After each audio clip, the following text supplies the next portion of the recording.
La porción de esta semana es muy interesante que tengamos justo la clase de Zohar hoy, no hoy porque siempre es los lunes, pero digo hoy, que es el séptimo día de Hanukkah, además de ser Rosh Chodesh. Pero es interesante porque el séptimo día de Hanukkah tenemos la luz de Gesed en la vasija de Yesod. Y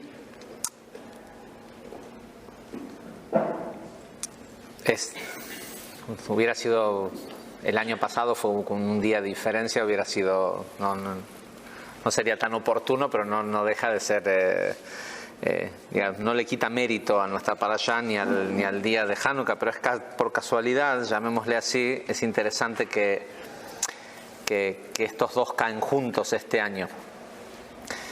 Igual todo este año, desde Rosh Hashanah a la fecha, fueron pasando muchas de estas casualidades de que caen las cosas. Es como un año muy... trae como unos regalos extras de paquetes de energía en los momentos más que apropiados. Y creo que tiene más sentido que nunca el hecho de tomar la clase de Zohar los lunes. Porque en realidad la clase de Zohar no se trata tanto de aprender sobre la porción de la Torah de la semana, no es como un shiur de la parashá de la semana, que es lo que tradicionalmente se hace, digamos, en una sinagoga o en un lugar de estudio, porque como estamos en esta semana, bueno, aprendamos acerca de la parashá de la semana. Pero en este año es como que se está viendo mucho más claro que el propósito de estudiar Zohar de una parashá es porque hay una unión entre lo que está ocurriendo en el mundo y en nuestras vidas y la energía que está en el aire, por decirlo de alguna forma, con la porción de la Torah que corresponde. Si prestan atención y si toman las clases de Zohar todos los lunes, van a ir viendo que pasan cosas en la semana que tienen que ver con lo que uno está estudiando. Y esta porción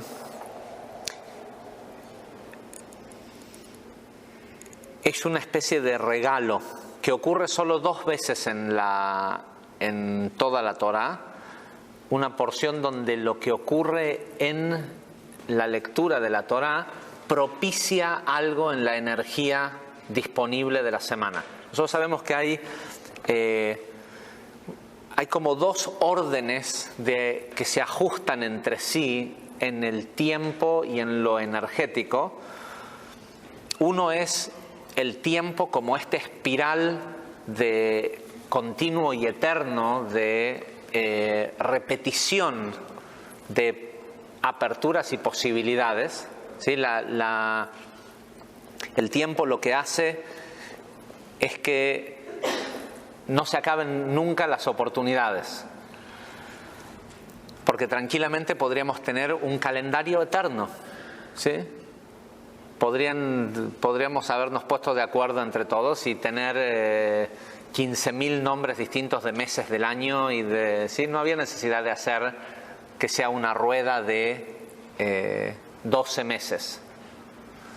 Pero bueno, algún gran observador se habrá dado cuenta que cada 12 lunas volvemos a estar más o menos en la misma situación de las estaciones y demás. Y no fue... es interesante, también cabe destacar que el calendario hebreo, que se ajusta tanto a la luna como al sol, existe hace por lo menos que se lo utiliza unos 4.000 años, y no fue hasta hace mucho tiempo que el calendario gregoriano tenía solo 10 meses. ¿Sí?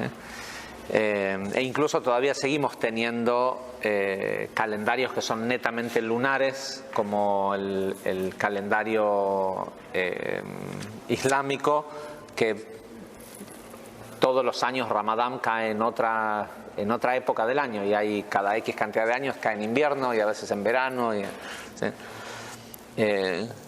No sé que Etiopía tiene un calendario parecido al nuestro que se ajusta con el sol y la luna, pero tienen un calendario de 13 meses. Sí, el slogan de Etiopía es que es el único país del mundo donde brilla el sol 13 meses por año. Así es como lo ve la Secretaría de Turismo. No es fácil hacer que alguien quiera ir de turista a Etiopía, entonces tenés que tener realmente algo. Pero bueno, tenemos esto que es lo que ocurre en el espiral del tiempo, que hace que cada vez que ciertas lunas y ciertos momentos cósmicos están ocurriendo por conjunciones astrales o, qué sé yo, por ejemplo, Pesaj, si prestan atención, de la forma en cómo se ajusta el calendario, está hecho para que Pesaj siempre caiga en primavera. Y de hecho, si la razón por la cual el calendario hebreo se ajusta es un calendario lunar que se ajusta con el sol, el ajuste se hace siempre en el mes anterior al mes de Nisan, porque está pensado para que la celebración de Pesaj, de la Pascua, ocurra siempre en primavera, en la luna llena de Aries. Entonces el calendario está ajustado a algo que ocurre cósmicamente. Pero lo que se celebra es algo que ocurrió físicamente. ¿Sí? Es la salida del pueblo de Israel de Egipto. Entonces, ¿cuál es cuál? No, bueno, el pueblo de Israel salió de Egipto en el día en el que la luna estaba llena en Aries. O sea, Moisés tuvo 15 años para sacar al pueblo de Egipto y esperó hasta ese día, porque sabía que ese día hay una energía de liberación disponible y iba a ser mucho más propicio y más fácil sacar a la gente de ese estado de esclavitud en el que estaba. Y los sabios de la Kabbalah nos dicen que en realidad hay dos como especie de universos paralelos, que está uno que es el físico, que es el regido por el tiempo y los planetas y esto y lo demás, y otro que es la matriz con el cual fue hecho ese mundo físico y ese calendario y esos planetas y todo esto, que es la Torá. Y la energía de Pesaj está disponible el día 15, la luna llena de el mes de Aries, y el día en que el Shabbat en el que toca leerlo en la Torá. Aunque vamos a leer la salida de, sí, la porción de la sección del Éxodo, lo vamos a leer ahora dentro de 3 semanas. Vamos a estar saliendo de Egipto. La semana que viene vamos a ser esclavos y dentro de 2 semanas vamos a ir a ver la película del Éxodo. No, ¿cómo se llama esta película? Éxodo, ¿no? Éxodo, y ya en 2 semanas estamos libres otra vez.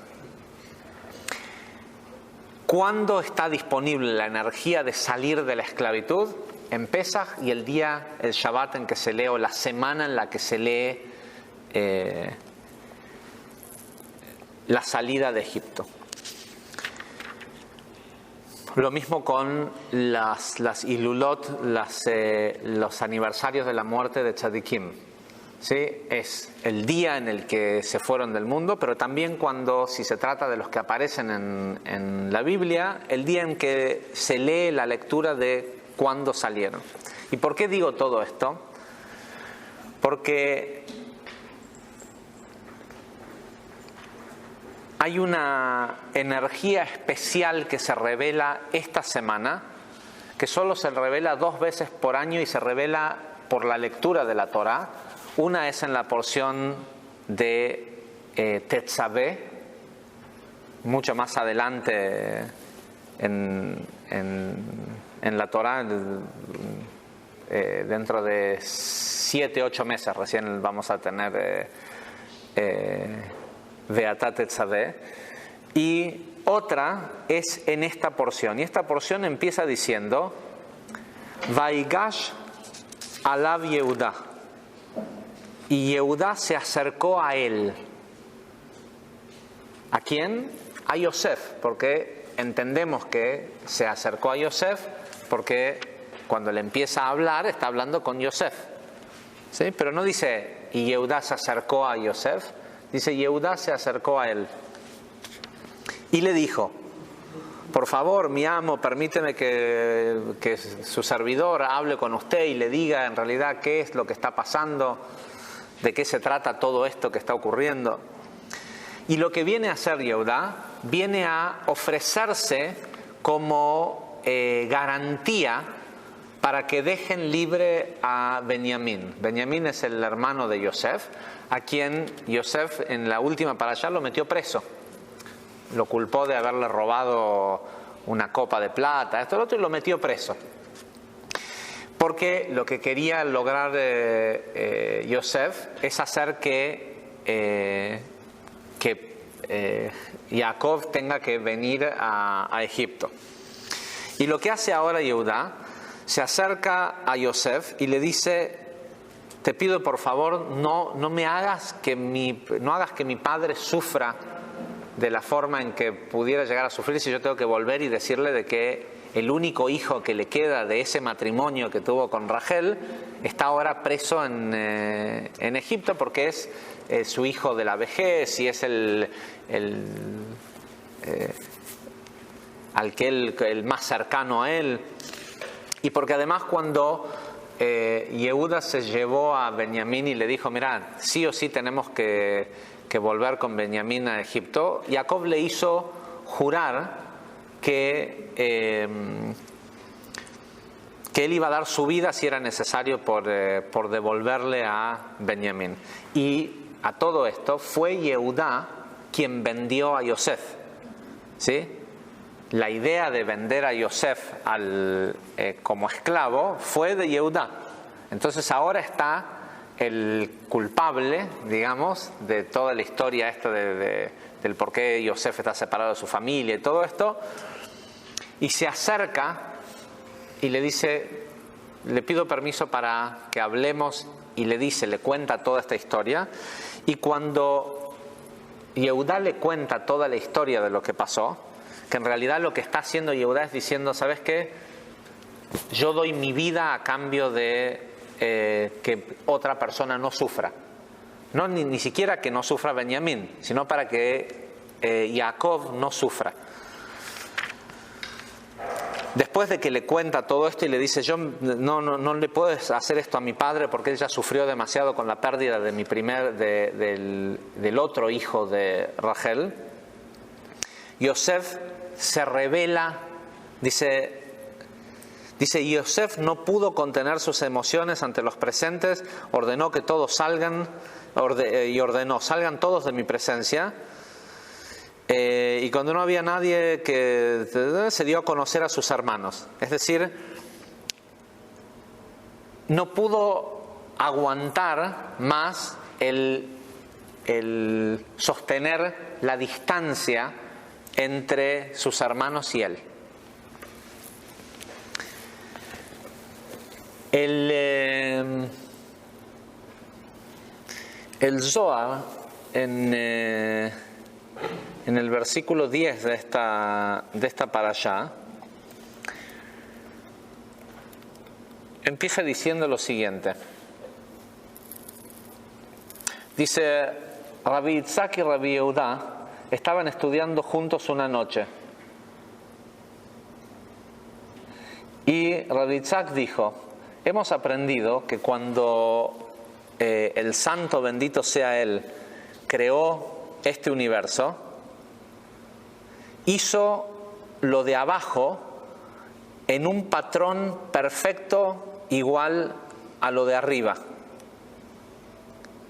E hizo que todo tuviera correspondencia.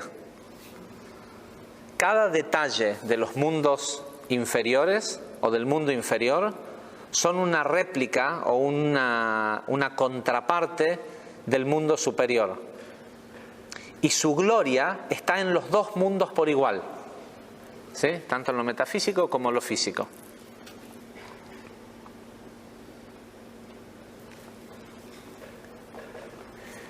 Y Rabbi Yehuda dijo, seguramente es así. Dice, y por eso cuando creó al hombre por encima de todo, incluyó en él todas las partes de la creación. Por eso es que nosotros decimos, cuando los que tomaron el curso intermedio, decimos cuál es la correspondencia, porque sabemos cuál es la correspondencia de los reinos con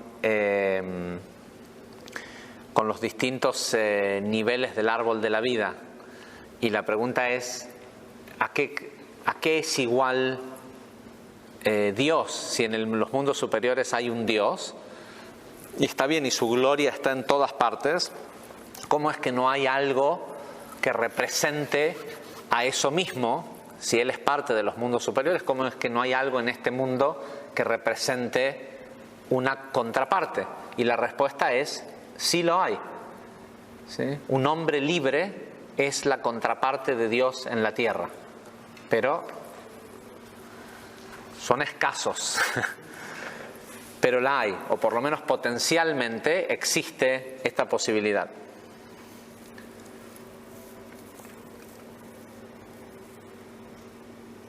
Y este es el significado de la frase que dice: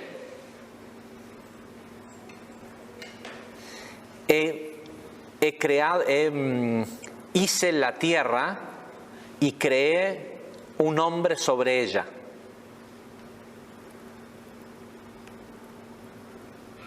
Dice, seguramente el Creador no necesita recordarnos de que Él hizo la tierra para que aparezca en las Escrituras de esta forma. Entonces, ¿para qué está escrito hice la tierra?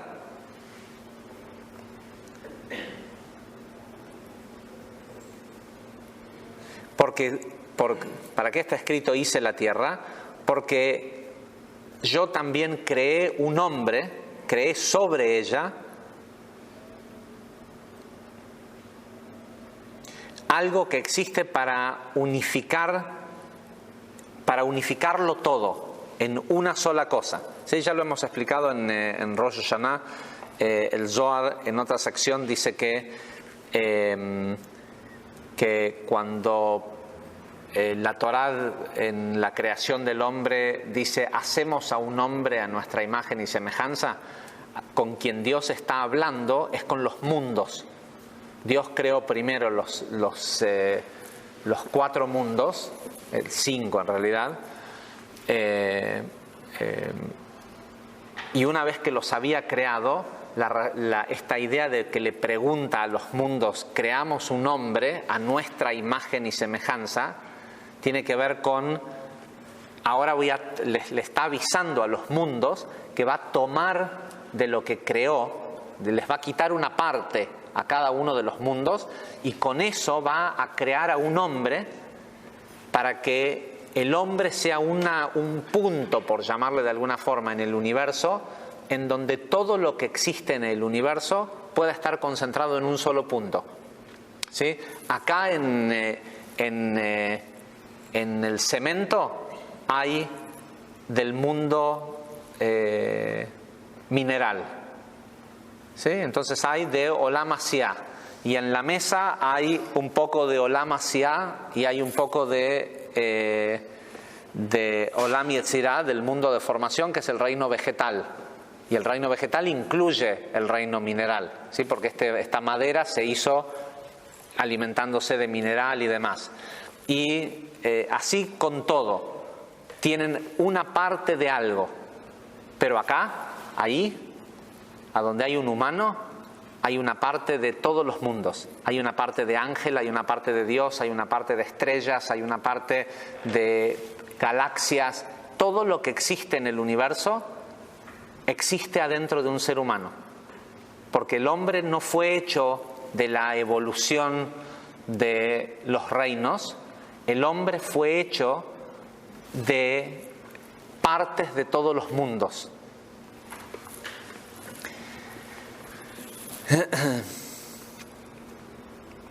Y por eso fue puesto sobre esta creación, está por encima de todo. ¿Sí? Un hombre, cuando asume sus capacidades, está por encima de cualquier influencia astral, porque él está por encima de cualquier estrella y de cualquier constelación y cualquier cosa física.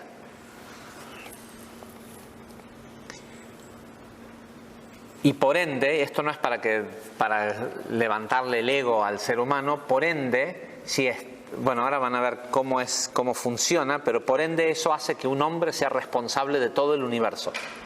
No es que lo hace el más importante, sino lo hace responsable de todo. Permiso, ¿no? Dice, abrió una nueva discusión diciendo: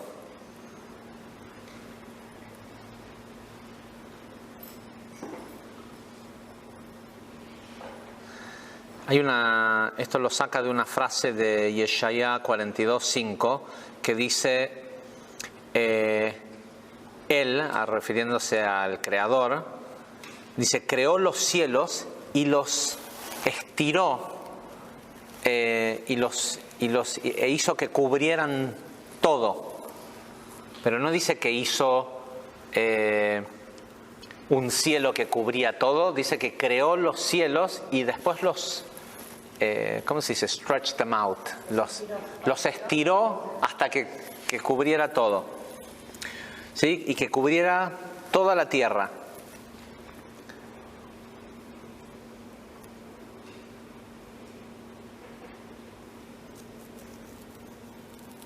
Y le puso un espíritu, dice, ¿quién? Aquel que de quien salió todo lo que vive, aquel que le puso un espíritu de vida, que puso un espíritu de vida sobre la gente.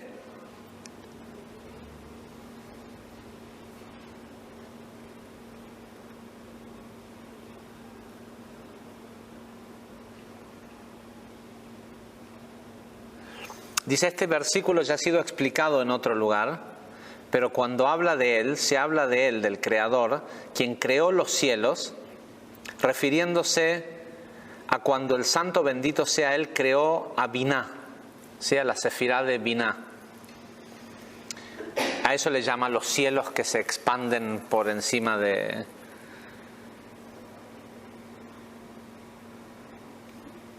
Perdón, rebobinamos, corrección. Dice, se refiere, hace hincapié en decir él, Dios, quien creó los cielos, la separación de entre él y Hashem es para decir que está hablando de la Sefirá de Biná, que fue quien creó los cielos que representan a Zeir Anpin. ¿Sí? Los cielos es algo cuasi metafísico que está entre medio de lo que sería Dios y la tierra, ¿sí? Entonces es como una especie de puente entre lo divino y la tierra física.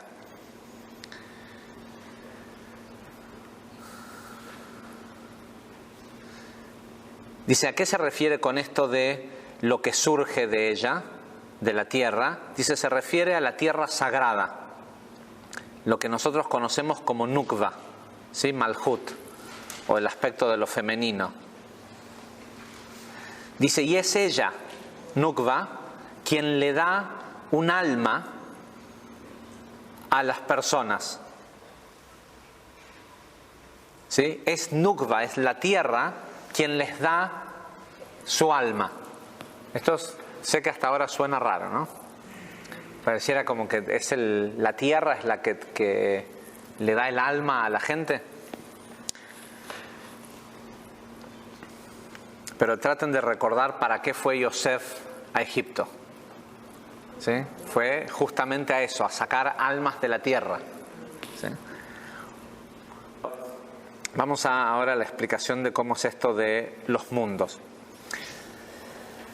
Entonces, como esto hace ruido, explica el Zohar, dice, el alma consiste en realidad de 3 grados. Y por eso es que hay 3 nombres para estos grados. Y son el secreto supremo de Nefesh, Ruach y Neshama. El Nefesh, tal como ya ha sido explicado, es la parte más baja de todos y viene de la tierra, ¿sí? Es Nukva, de hecho, si prestan atención, el concepto de la concepción de un ser humano que ocurre en Nukva, porque una mujer, una madre, respecto al hijo que está gestando, es la vasija o es Nukva, ¿sí? Es el aspecto de lo femenino que está gestando una nueva realidad hecha con Zeir Anpin, con la unión que tuvo con Zeir Anpin. Lo único que produce la mujer es o el único alma que le puede ofrecer es un alma que no tiene ruaj. Por eso el bebé no habla en la panza, ¿sí? Y de hecho no habla hasta mucho después, porque sabemos que no es posible que una persona hable si no recibe algún aspecto de ruaj. El habla corresponde a las funciones vitales del ser humano corresponden al nivel de alma de Nefesh, y el habla corresponde al ruaj. Y el ruaj y el habla del niño siempre es en pos de satisfacer al Nefesh. El niño habla para conseguir cosas, egocéntricamente, para su... ¿sí? No te dice que te quiere porque te quiere. Te dice que te quiere porque sabe que si te dice que te quiere, le vas a dar lo que él quiere.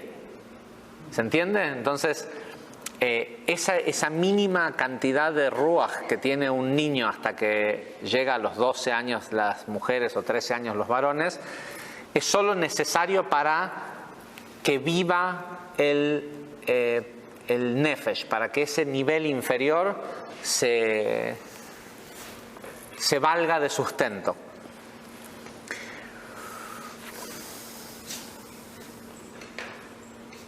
Y si tal como ha sido explicado, el nefesh es el nivel más bajo de todos los niveles y proviene de Nukva.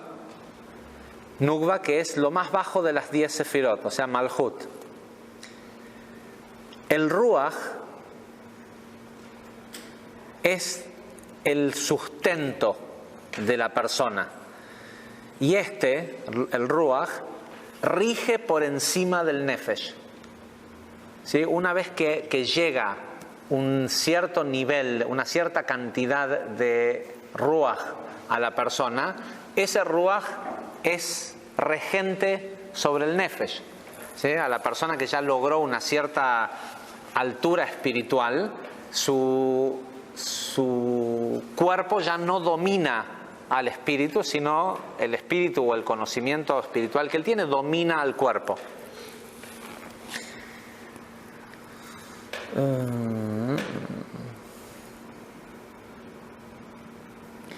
Y obviamente el Nefesh se alimenta del Ruach, o el Ruach es el sustento, lo que sostiene al Nefesh, porque es un grado superior y siempre es vertical. La cadena de mando es vertical. Una vez que la persona adquiere cierto nivel de Ruach, hay ciertas cosas que ya no ocurren en lo físico, y una vez que la persona adquiere un cierto nivel de iluminación, ocurre lo mismo a través de Neshama, ocurre lo mismo en el Ruach. Siempre uno es regente sobre el otro.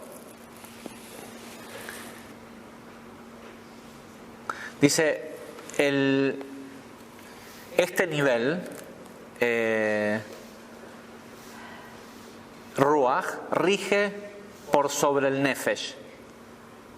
Y este nivel de alma de Nefesh, de Ruach, deriva de Zeir Anpin. Cuando una persona empieza a adquirir crecimiento espiritual, en realidad lo que está haciendo es que está incorporando partes de Zeir Anpin, del Zeir Anpin supremo, o sea, de la parte del mundo de emanación, del sistema de emanación que son las 10 Sefirot, empieza a adquirir partes, conciencia del mundo de formación. Por eso, cuanto más alto el nivel espiritual de la persona, más cantidad de Zeir Anpin adquiere y menos la emoción lo controla.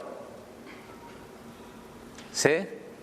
Porque al recibir intelectos directos desde las 6 sefirot emocionales, él tiene uso tiene capacidad de acción en su emoción, con lo cual la persona el crecimiento espiritual se nota cuando la persona deja de ser vulnerable a la emoción. ¿Sí? Cuando lo que percibe con los ojos no le altera el cómo se siente. Dice, primero déjame averiguar cuál es la información detrás de lo que está pasando y cuál es la emoción que puedo generar que sea mejor para la situación. ¿Sí? Es decir, ve a un tipo tirado en la calle, en una muy mala situación económica, de salud, un pordiosero, un mendigo tirado en la calle. ¿Qué hace la mayoría de la gente? ¡Ay! Siente pena. ¿Sí? Siente pena y ¿qué dice? ¡Pobre hombre! ¿Sí? Como que el tipo no está jodido lo suficiente que necesita que otra gente vaya y solidifique de que él es un pobre hombre. ¿Sí? Y que merece que se le tenga pena y que... Dice, no, bueno, pero la gente buena y compasiva siente eso No, la persona que tiene crecimiento espiritual sabe que ver a una persona e identificarse separado de esa persona y verlo inferior a uno y decretar, sobre todo si tenés un cierto alcance con tu emoción, decretar de que es una pobre persona, le estás haciendo un mal. ¿Sí? Le estás empeorando su situación. La persona que tiene crecimiento espiritual sabe, la percepción de lo que está ocurriendo no le altera su emoción. Sabe que la emoción es una herramienta de formación. Por eso viene de Zeir Anpin, que es Olam Yetzirah, el mundo de formación. Y sabe que si él siente de una cierta manera respecto a él, lo puede ayudar. ¿Qué tiene que hacer? Tiene que verlo ahí en donde está e imaginar cómo sale de esa situación. No tiene que sentir tristeza y sentir que el tipo es pobre y encima ir y solidificar su pobreza agarrando un poco de supuestamente misericordia, que no deja de ser misericordia el ir y sacar dinero y darle, pero es tomar un atributo divino como es la misericordia y ponerlo en un lugar donde él está decretando que es un lugar pobre, ¿sí? Carente. Está agarrando luz y poniéndola en la clipá. También no está mal que le dé dinero, pero no con esa conciencia. Porque lo que le está haciendo, perdón la palabra, lo está terminando de joder al tipo. Pero a todos nos enseñaron de que eso es lo que una persona buena y religiosa y lo que sea hace. No, el Zohar dice literalmente, está prohibido sentir compasión por alguien que no tiene da'at, que no tiene conocimiento. ¿Sí? ¿Por qué? Porque es tomar un atributo divino, que es la misericordia, es tomar algo divino y dárselo a la clipá. Bueno, pero eso no es lo que me enseñaron en la iglesia y en la sinagoga y en el... Bueno, sí, pero mira cómo está el mundo.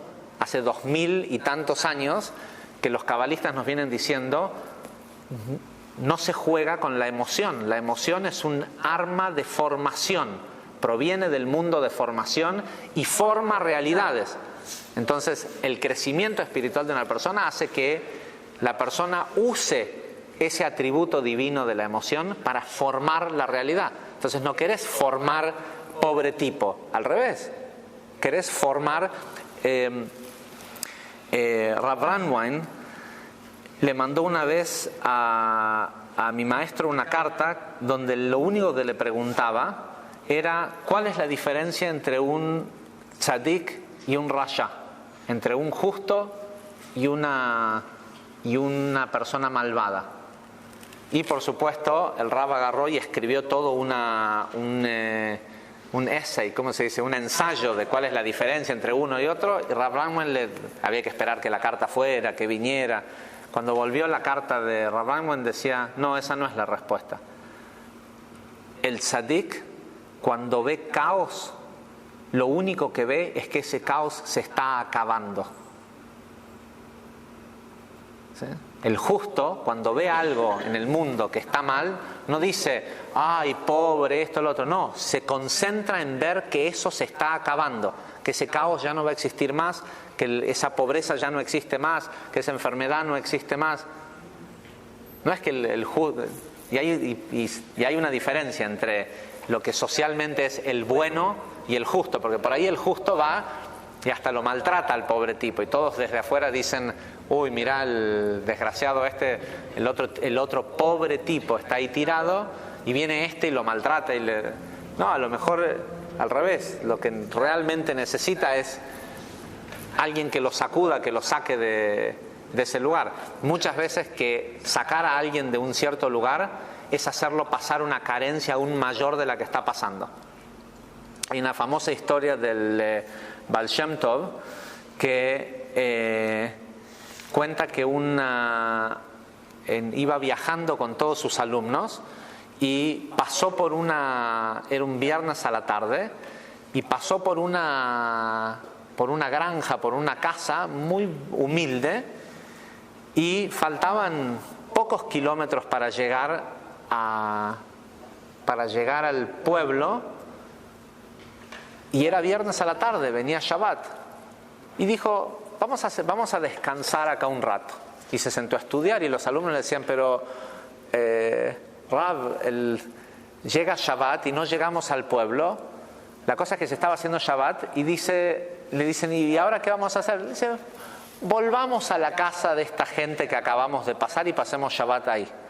¿Sí? El Baal Shem Tov iba con 10 personas, ponele, ¿sí? Con todo un grupo de alumnos.